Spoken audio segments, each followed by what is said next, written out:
ಧನುಷ್ ಹಾಗೂ ಮೃಣಾಲ್ ಠಾಕೂರ್ ಅವರ ವಿವಾಹದ ಬಗ್ಗೆ ಚರ್ಚೆಗಳು ನಡೆದಿವೆ. ಫೆಬ್ರವರಿ 14 ಅಂದ್ರೆ ಪ್ರೇಮಿಗಳ ದಿನ ಇವರು ಹಸಿಮಣೆ ಏರ್ತಾರೆ ಎಂಬ ಗಾಸಿಪ್ ಜೋರಾಗಿದೆ. ಆಪ್ತರು ಹಾಗೂ ಚಿತ್ರರಂಗದವರು ಈ ಮದುವೆಯಲ್ಲಿ ಭಾಗಿಯಾಗೋ ಸಾಧ್ಯತೆ ಇದೆ. ಹೀಗಿರುವಾಗಲೇ ಧನುಷ್ ಹಾಗೂ ಮೃಣಾಲ್ ಕದ್ದು ಮುಚ್ಚಿ ಮದುವೆ ಆದ್ರೆ ಎನ್ನುವ ಪ್ರಶ್ನೆ ಮೂಡಿದೆ. ಹೌದು, ಧನುಷ್ ಹಾಗೂ ಮೃಣಾಲ್ ಒಟ್ಟಾಗಿ ಸಿನಿಮಾ ಮಾಡಿದವರಲ್ಲ, ಆದ್ರೆ ಇಬ್ಬರ ಮಧ್ಯೆ ಪರಿಚಯ ಆಯಿತು. ಇವರ ವಿವಾಹ ಸಮೀಪಿಸುತ್ತಿರುವಾಗಲೇ ಫೋಟೋ ಒಂದು ವೈರಲ್ ಆಗಿದೆ. ಧನುಷ್ ಹಾಗೂ ಮೃಣಾಲ್ ಅಕ್ಕಪಕ್ಕ ಕೂತಿದ್ದಾರೆ. ಧನುಷ್ ಬಿಳಿ ಬಣ್ಣದ ಧೋತಿ ಹಾಗೂ ಶರ್ಟ್ ಅನ್ನು ಧರಿಸಿದ್ದಾರೆ. ಮೃಣಾಲ್ ಠಾಕೂರ್ ಸೀರೆ ಉಟ್ಟು ಕೂದಲಿಗೆ ಮಲ್ಲಿಗೆ ಹೂ ಮುಡಿದಿದ್ದಾರೆ.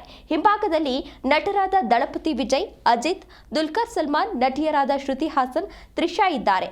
ಮ್ಯೂಸಿಕ್ ಡೈರೆಕ್ಟರ್ ಅನಿರುದ್ಧ್ ರವಿಚಂದರ್ ಕೂಡ ಪೋಸ್ ಕೊಟ್ಟಿದ್ದಾರೆ. ಜನವರಿ 22ರಂದು ಈ ಮದುವೆ ನಡೆದಿದೆ ಎಂದು ಫೇಕ್ ನ್ಯೂಸ್ ಅನ್ನು ಹಬ್ಬಿಸಲಾಗಿದೆ. ಚೆನ್ನೈನಲ್ಲಿ ಈ ವಿವಾಹ ನಡೆದಿದೆ ಎಂದು ಬರೆಯಲಾಗಿದೆ. ಕೊನೆಯಲ್ಲಿ ಇದನ್ನ ಎಐನಿಂದ ಮಾಡಿದ ವಿಡಿಯೋ ಎಂದು ವಿಶೇಷ ಸೂಚನೆಯನ್ನ ಹಾಕಲಾಗಿದೆ. ಈ ವಿಡಿಯೋ ಇದೀಗ ಸೋಷಿಯಲ್ ಮೀಡಿಯಾದಲ್ಲಿ ಸಿಕ್ಕಾಪಟ್ಟೆ ವೈರಲ್ ಆಗ್ತಾ ಇದ್ದು, ನೆಟ್ಟಿಗರು ತರಹವಾರು ಕಾಮೆಂಟ್ ಮಾಡಿದ್ದಾರೆ.